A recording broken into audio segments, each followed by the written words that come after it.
Now, if you watch the training video on reoccurring meetings, you'll know that it's a meeting that happens or reoccurs over and over again, like weekly or monthly. For example, I have my team breakfast meeting. I take my team out for breakfast every Thursday beginning on May the 7th, and it reoccurs for 5 times. So it goes 1, 2, 3, 4, 5, okay? If I hover over one of these meetings, it says it's from 8 to 8:30. I can hover over any one of these, and again, it's 8 to 8:30. Well, during this reoccurring scheduling here, what if something happens, like let's say on the 21st, we've got something else that's going on and we can't make it at that time, or maybe altogether. We can modify that one occurrence out of this reoccurring series here to either remove that meeting or just say we got to schedule it at an earlier or later time. It's really simple. All you have to do is double click on it and answer the question, do you want to modify just this single occurrence or the whole series? It's just this occurrence, so click OK.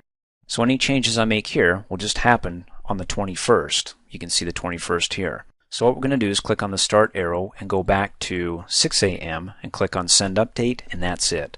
It sends the update. It saves it. So if I go to the 21st and I hover over it, it's no longer 8 a.m. and that little pop-up is there. It's actually at 6 now. If I go to the others, they're still at 8. It didn't affect the series, just this occurrence here. Also, when I send the update, it shoots it out to everybody else where they can accept it or reject it. If they accept it, then they'll have their meeting updated there, so it'll be at 6 a.m. And the whole process, as we just covered in the previous training videos, of sending updates will come back to us the moment somebody accepts it or rejects it. So I'll go back to my mail folder, to my inbox, click send and receive, see if anybody sent me an update.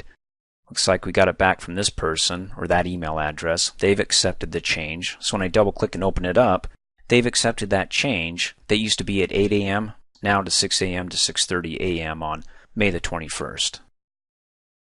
And then of course, once they accept it here, I can go back to my calendar, and like we did in the previous training video, all I have to do is come over here and double click on any one of my reoccurring meetings here that they have accepted, like the 21st, double click and open that up.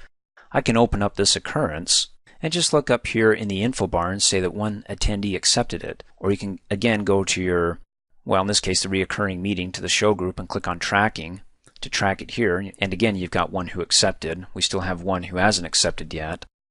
Now, if I go to another reoccurring meeting, not the one that they've accepted or rejected, will it show it in there? Remember, this is a series of a reoccurring meeting, and this is the one we made the change to, and we send the update on. If I go to another meeting in this series here that I didn't make any changes to, my question is can I actually double click and open it up, even the series? Will it show up in the info bar? No, it just has it for that one occurrence, that it will show if anybody's accepted or rejected that meeting. So that's good to know.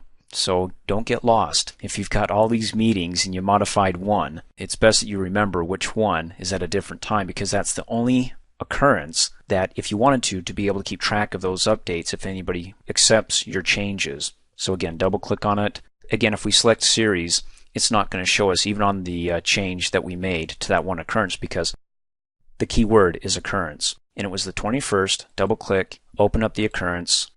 That one is going to show us just for the 21st only, whether people accepted or rejected that change here. Thanks for watching. Hey, as a quick reminder, if you like my video, please give it a thumbs up. You can also click on me and subscribe to my channel, get notified of the latest videos, and for only $2 a month, you can have access to all my Microsoft Office training videos.